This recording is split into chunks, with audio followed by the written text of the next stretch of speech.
Hey, what's up guys? Cloud Truth here with some more Battlefield 3 Aftermath DLC gameplay for you all, and today I've got some more Conquest footage on a couple maps.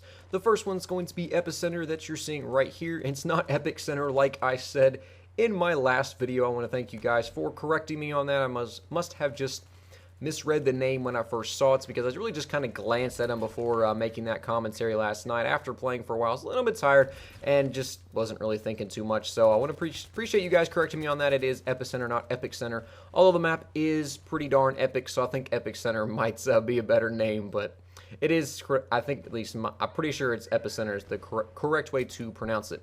And the second map you'll see a little bit later on, towards the end, just for a couple clips, is Azadi Palace. Once again, I think that's how you say it.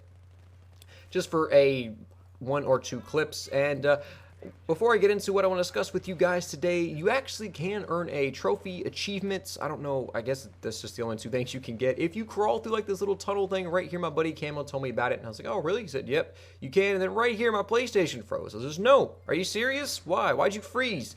And I almost was about to push the power button on to turn it off, but thankfully it's kind of unfroze.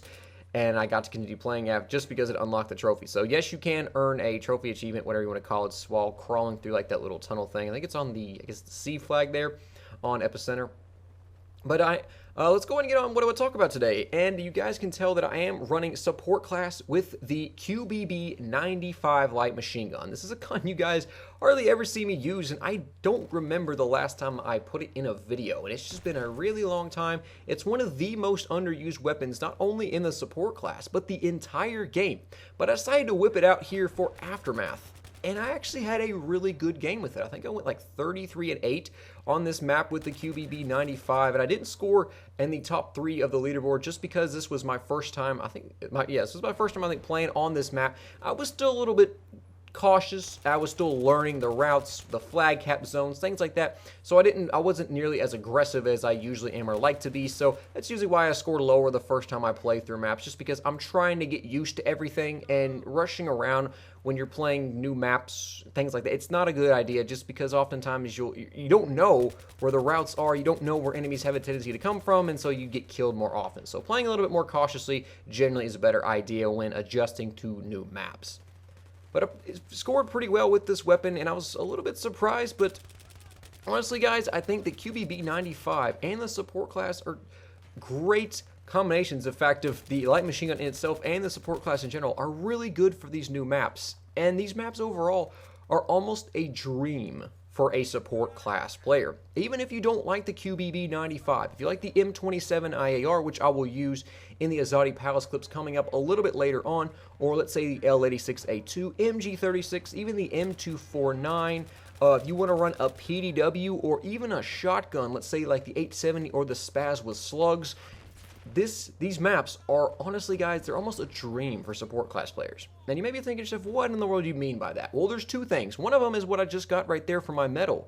You see that resupply medal? Guys, throw ammo boxes down. I have gotten so many points, so many resupply ribbons and resupply medals just from throwing down ammo boxes. You will get so many points because there's always engagements, there's always gunfights going on, and you just toss them down in high traffic areas, and you're going to get a lot of resupply points, guys. I can promise you that. As long as you're playing on a full server, it's like a 5v5 or something like that. You're not going to get nearly as many, but if it is a full server, you're going to get a lot of points for resupplies.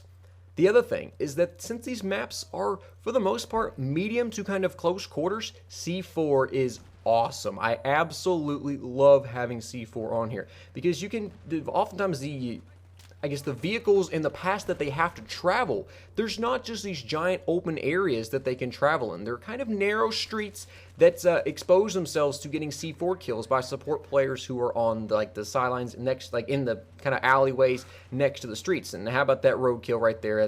You always got to have those road kills. I could have stopped and tried to shoot him, but it's much more fun trying to road kill a guy. But right now, guys, I'm finding that support is a fantastic class to run. Really enjoying it, and give it a shot if you haven't tried support out so far. It's a great class, like I said, because the C4 is really, it seems to work a lot better on these maps because of the fact that vehicle travels are in these little kind of narrow streets, and so it makes it much easier for you to get those C4 kills that otherwise would be more difficult on more open maps. And of course, the ammo box, throwing those down, you will get so many points like I said. But is support the ultimate class? Is it the only one you should run? No, by no means. It's not just the ultimate best class for these new DLC maps.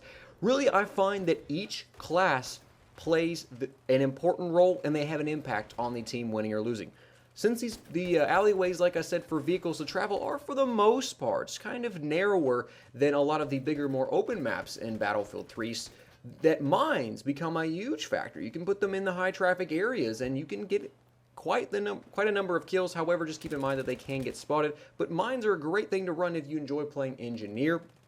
And also, because a lot of the action takes place near the flag zones, which are more close quarters type of engagements, motion sensors for recons are a huge tool to use to your advantage on these maps. So if you're a recon player, make sure you're always dropping those tugs down to help your team and help yourself see where the enemies are located in order to get an advantage in a gunfight by just seeing where the guy is on the mini-map.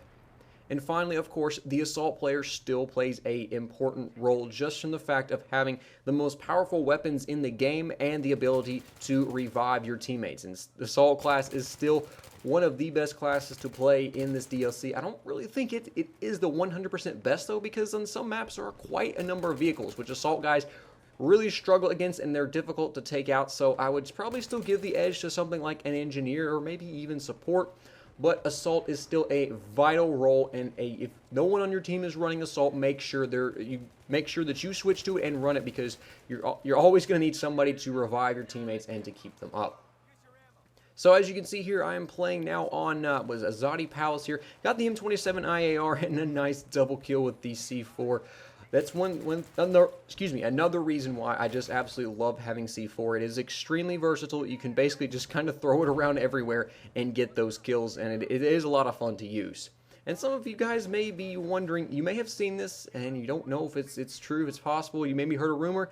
Yes, you can drive a tank up on Azadi Palace on the second floor. Right here, you can see this tank here. I didn't believe it. My buddy Camo told me this, and then sure enough, here it is, sitting right up here. So yes, guys, you can drive the tank up here on this floor of Azadi Palace. So hopefully you guys enjoyed this video. Leave me your thoughts as far as what you all are thinking, if you're like support class player or another class that you guys are finding is a great option to choose on these new maps. And I'll see you guys next time. Bye.